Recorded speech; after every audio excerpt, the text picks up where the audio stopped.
Hi guys, welcome back to the channel. I am here with Kelly today and we are going to go through some breath work to help me with my wakeboarding competitive adventures that have been this year and all my working out, and I absolutely love it. So we're going to see how I can improve even more. So I'm going to throw it over to Kelly because I have absolutely no idea what we're doing. I love that. So thanks for having me. It's so exciting to be over here with you, Lex. So I work with all my trainers around oxygen advantage, and when it comes to breathwork, everything has its place, but we're going to focus in on really getting to grips with your functional breathing. So functional breathing patterns and stimulating high altitude training. So I know I've just thrown those at you, but they're the two angles that we're coming at because we haven't got any mountains around here either. So I'd love to get a real idea of where your breath is at right now, so create like a bit of a profile. And to do that, we're going to do a really simple test called a bulk score, which is blood oxygen level test. And we're going to just see where you are right now. I'd love to give you a little bit of science so you get the theory, and then that means that you form this why you're going to bother, because I'd love for you to know that it's going to make a difference. And when you're already operating at a sporting level, high sporting level like yourself, we know that extra 1% can mean the difference, well, massive. Yeah. So that's what we're heading for. And I do believe that the breath is the key that unlocks everything else, all of your internal systems will just work efficiently. That's what we want, optimal breathing for you. Okay. So before we start though, are there any areas that you, if I were to say, how do you breathe, which you'd be like, well, I'm obviously breathing fine, but because you apply that to a sports level, is there anything that comes to mind that you have noticed that you'd want to maybe work with? I tend to not breathe that deeply. I notice that when I'm driving, and I tend to breathe out a lot more than I'm breathing in. Okay. And then during the competition lap, I tend to not breathe when I'm doing a trick. And I talk to people, and it's a very similar situation for most of the competitors. But so you have to get those breaths in between each hit of a feature or air trick. So you might have your lap, and then you actually might only take 20 breaths in kind of that minute and a half or something. Like it doesn't seem. Actually, I don't know the math. Scrap the math. You don't breathe that much. You come out of one lap and you're like, oh my god, you know? So that's really interesting. Okay, yeah. Okay, really interesting. So that's when we're looking at those functional movement patterns, breathing patterns, sorry. So what we want to do is, at rest, we want to get your breathing as optimal as possible. You're optimal, and that you're in control of it. So when you apply it to a sport and you're training for an event, you can up level. That's what we're going to get you to do. Amazing. Okay, good. So interesting that you said about the mechanics of your breathing. So that is that you don't feel like you get a full inhale, breathe out a bit more, and you're maybe not breathing deeply. So already really interesting. Okay. So let's try and get a measure of where you are right now. Okay. So it's quite a subjective kind of test, because I'm going to ask you to notice when your definite desire to breathe is. Now, you and maybe anyone else that's in competitive sports, it's not how long you can hold your breath for. What do you mean? I noticed the twinkle in your eye. So we're going to take a breath in, we're going to take a breath out, just a natural one, and you'll pause the breath after the breath out. Everything we're going to do is after the breath out. I'll do the timer because I want you to pinch your nose to hold your breath. And what you're looking for is the first definite desire to breathe. That might be like a sensation in the diaphragm. It might be just something in the shoulders or the brain telling you to breathe, or just that feeling, that feeling. Okay. So not the numbers, it's not a numbers game. It's I want to find where you are now to see where we can get to. And then breathe when you get that feeling, not go past exactly that. So I'll be able to stop the timer when I see that you've taken your fingers off your nose, you can breathe in. So we're breathing out, holding the breath here, trying to stay calm, and then really just know, you can close your eyes actually, and really just notice when that definite desire to breathe. It might be a psychological response, it might physically be in the body. Okay. And we'll do it twice, get a little bit of a gauge. Okay. So in your own gym, filming, I'm going to get you to close your eyes. And just take a couple of slow and steady breaths, trying to relax the shoulders. I'm not going to tell you exactly how to breathe, but just breathing. Just breathing through the nose. And my timer is going to start when you pinch your nose to hold your breath. So maybe after your next inhale and exhale, when you fully breathed out without forcing, pinch your nose to hold your breath.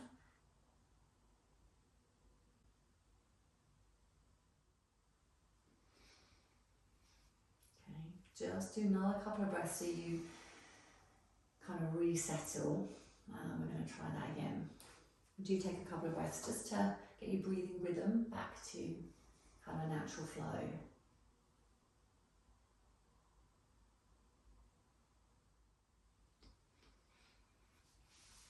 Okay. So weird. Okay. Weird on all levels. All levels. We're good. Yeah. So it's best to do that in the morning. Okay. We're just doing it because we're doing it here in the afternoon. So it would be good over the next couple of days just to wake up and just see if you can get a measure so that we can get a bit of an average of where your starting point is. So I've got a starting point around 19 for you. So 19 would be your average of those two. Okay. But like I said, it's later in the day. You've had a day of work so far, all of that kind of stuff. So do it in the morning and let me know. Okay. So that's quite low, obviously. Usually you should be able to hold it longer. No, so anything really. So what I'm looking to get for you, this is where I get a bit excited because I know where we can get to, and I'm already building up a breathing profile of you just from you speaking and how you're holding yourself. So I would expect somebody to have quite a low Bolt score that had a breathing difficulty, a lung condition, long COVID. I see a lot of that, and they might have a Bolt score of about 4, 5, 6 up to 9, and that's that would be a low Bolt score. You know, that would be so blood oxygen level test. That's meaning okay, we've got some work to do, and it just helps me gauge how much exercises we do. We're looking to get everyone around 25. Okay, 20, 25. And then when it comes to an athlete, the sky's the limit, but up to around 30, 40 would be a Bolt score, and you'll just start to feel it. So what I often get is people come and say, when we've been working together, I don't know if it's what we've been doing, but I'm sleeping, but whatever we're working on, I'm sleeping better, my training's better. I had somebody that literally didn't use their diaphragm very much, their ribs didn't move, and then they started, and it was like, wow, okay. So yeah, we've got those places we can get to. Okay, cool. So we've got the biomechanical, we've got the chemical, we've got the brain body. Yeah. So we've got breathing lightly, breathing deeply, and breathing slowly. And there are 3 elements that we can work on individually, and we can bring them together. And they've all got something in common, which is breathing through the nose. So the nose is the respiratory system, the nose and the lungs, but the mouth really isn't. So breathing through the mouth isn't what we want, which I know you probably have. Yeah, I really tried it. I can breathe through my nose for sure. Okay, breathe through your nose. So there's more resistance, so you're going to get. Do you know why though? One of the reasons for breathing through the nose. It is a defense. Yeah. For bugs. Yep. Immunity booster, definitely. Filters the breath. You absorb more oxygen through the nose. And that's that's all I know. kind of invention with all of the systems. Now the reason for that is nitric oxide is a really cool gas. It's released in the nose, not the mouth. So that gas, when we breathe it in, and you've already said that your inhale you don't feel like is maybe as full as it could be. When we breathe that nitric oxide in, it breathes down to our lungs, our airways dilate, and it's also a vasodilator, so it dilates our blood vessels. And it just means, essentially what it means is the oxygen delivery is better to your tissues. And we want that. We want your muscles to get optimal oxygen, including your brain, for just everyday life as well, with all the other stuff. Okay, so you ready to do a little exercise? Yes. Okay. We're rolling guys. All right. On the treadmill. On the treadmill, just standing looking cool. So, first of all, we're not going to do anything just for a second, because a whole part of breathing, you can learn all of the stuff, but we want to connect everything up. So your sense of smell is more significant than you may realise. That's why when you love going into the woods, which I know you do, a big part of that, it calms our nervous system down because of the smells that we breathe in. So we breathe them in. It has a beautiful calming effect on the brain, especially if you disturb the soil and, rub your hands on some tree trunks. So smells really important. So if you just pop this on your wrist and rub them together.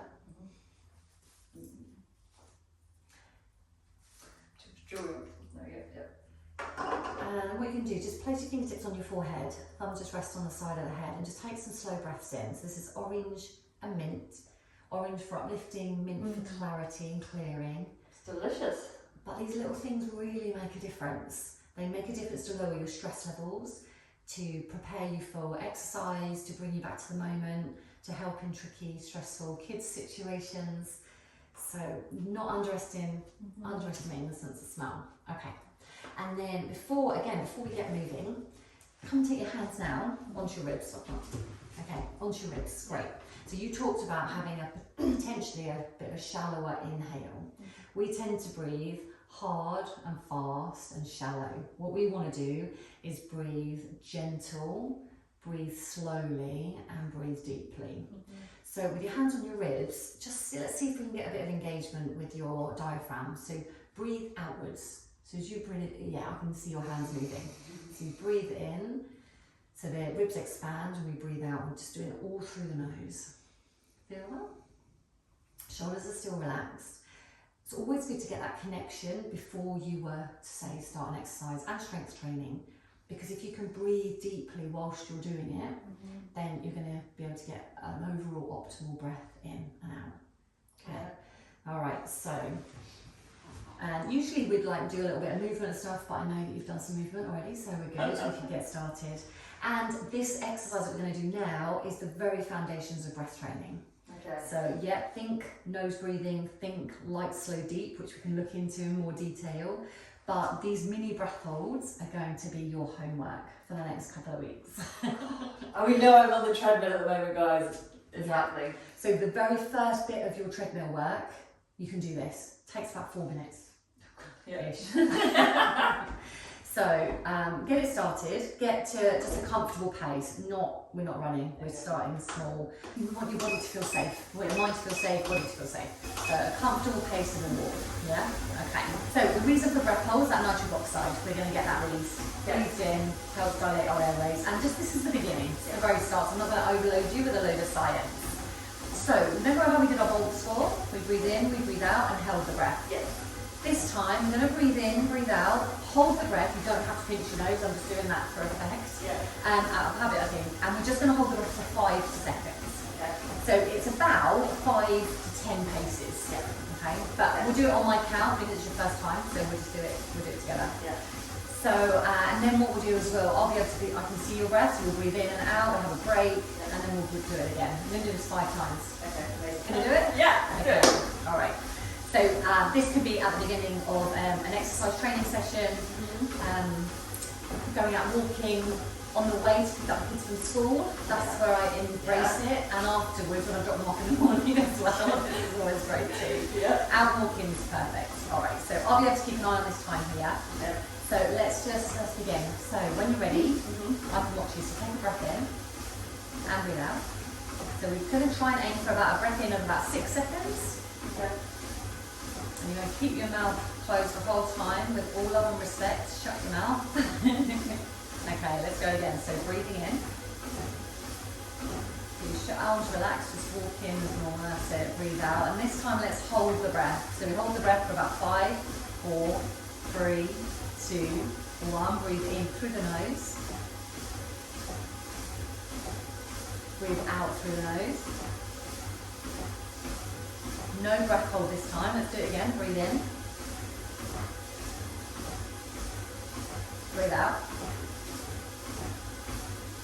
And hold your breath. 5, 4, 3, 2, 1. Do it again. Breathe out. No breath hold. Again, breathe in. Breathe out. Hold your breath. 5, 4, 3, 2, 1. Breathe in. Breathe out. Reminding yourself it's safe, you're in control. I'm going to breathe in again. And breathe out. Getting ready to hold the breath. We'll just make this our last one. 5, 4, 3, 2, 1. Now breathe in and out and just take time to get back to a natural pace, a natural rhythm. So what we're trying to avoid is that big deep breath in afterwards. So we're constantly telling our brain, our body's okay, body, brain, we're all good. It's harder than you think, right? Yeah. Hard, guys. It is. It's harder than you think, and it's hard, but it's short and it's subtle. And often you'd be like, oh, well, is that it? Because I'm ready. I want to make this really hard for myself. But actually doing what you just did then, 5 rounds each day, and then we add something else, and then we add something else, and then we add more. But you get the foundations. Yeah. Does it feel okay? Yeah, yeah. All right. It feels like you actually want to take a breath. Definitely. So we call that air hunger. So that breath hold, we're creating a hunger for more air. And one thing I'm going to add is your tongue. Never did I think I would work by telling people how to put their tongue in their mouth. But if you rest your tongue in the roof of your mouth, It is. because even then, if your mouth is open for whatever reason, there's still no breathing. Another thing that my mouth is closed and Yeah. your tongue is in the roof. Yeah, that's so So funny. that is TRP, tongue resting posture, and it yeah. creates some neck stability. You need Okay, that. You need yeah. that. So it's not like a suction, but that's creating neck stability, and then diaphragm breathing is going to create lower back stability. Okay, got it. So for you, we're going to work on deeper inhales, just when you're conscious of it, and then that will mean you'll do that in your everyday life. Deeper inhales, the breath holds, and keep resting the tongue in the roof of the mouth. Breathe, breathe deeply. And that's your beginning of your homework. Now, Yeah. this glow stick is your reminder to breathe deeply. Okay. Because with the best will, we need reminders, we need post-its, we Yeah. need reminders. So this is yours for today. Okay. So it's going to be your little bracelet, and your boys will ask you, Why? and you can tell them all about it. Yeah, I love it. Cool. Yeah. Okay, good start. Yeah, amazing. So how was it? Is it? That was good. And then what, do that during the run? No. So do you know what because this is the competitive element of you. Okay, because I'm like, what's And be like, Rob, let's go. Yeah. But what we want to do is constantly create a safe space so that everything is really safe. Yeah. Because as soon as we start holding the breath, our nervous system can be a bit on high alert, and we're usually there anyway. So what we want to do is do it really slowly and gradually. So you're kind of creating this real trust in the body, Okay. and so your body feels really safe. Yeah. So that you can push it and you can do all of this stuff, but you've still got that feeling as grounded. And then doing that exercise, doing that, making sure that you're going out. Yeah. So you can do that. Stood up is the most challenging because your diaphragm's posturally keeping you up. So you can do it laying down is really nice. Laying down, knees bent, constructive rest style, in bed even, and just put your hands on your ribs and just watch them and feel them expand.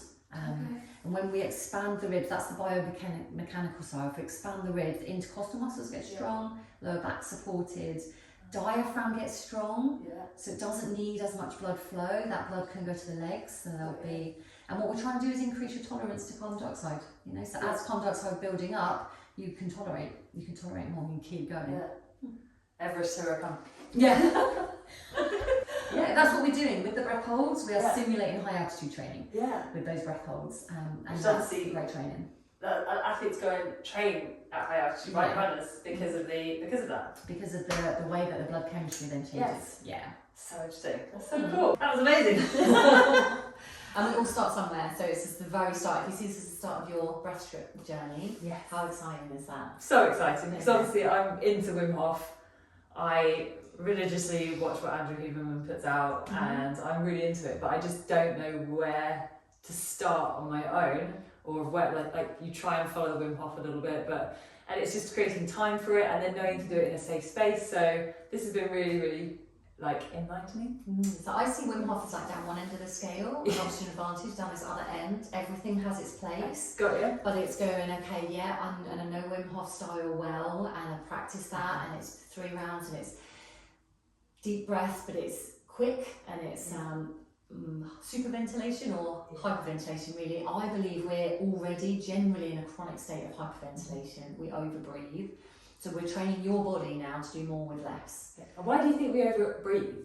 Stress. Just because of daily life and stress, and that over time our upper chest muscles are doing all the work to breathe rather than our diaphragm.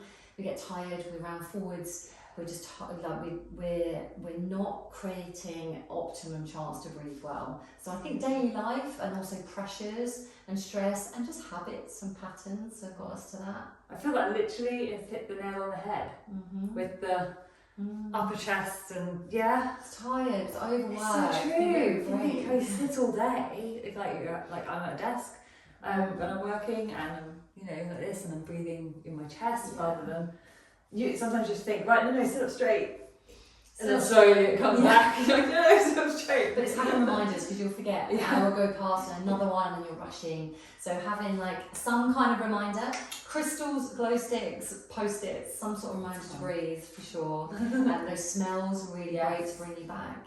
And then you've got your homework now for the next couple of weeks. So you're going to do your Volt score for me for the next couple of days just to get an average, and then we'll leave that alone. We'll come back to it in a couple of weeks, see where we're at. And then there's something that you're going to do every day, whether you do it on a treadmill, outside walking, laying down.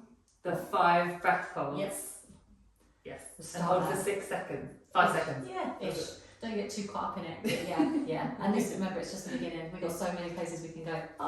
It's very, very exciting. Okay. Thank you so much. Thanks, you're welcome. I'm loving it. I'll report back and I'll let you know how my breathing journey's going on. Maybe we can check in. Yes, please. Yeah? So anything you want to say about Oxygen Advantage? As well, Oxygen Advantage is the training that I've done, but I'm also a yoga teacher and self-care advocate. So I've got the Be Well Club, which is a group of amazing people that we all get together as a community and do classes online, which is incredible, because I do believe it is about feeling a part of something. Feeling part of something, be supported. So that's where you can find me. I love it. I love being part of in that support. When you say supportive, being part of a team almost, isn't it? Because you work alone a lot. I wakeboard on my own a lot, but when you're with other people, it it's really cool. And everyone pushing each other and supporting each other, so it's amazing. Kelly does the yoga on my weekdays events and she's amazing, so we have delicious lakeside yoga which Limber us up for our day on the water, so that's how we know each other. So very excited to be working again in another way. It's really cool. Thank you so much for coming. I've loved it. You're welcome. Thanks guys, thanks for watching. Are you breathing? Leave a comment to let me know you're breathing with a thumbs up as well, and subscribe to the channel. See you next time.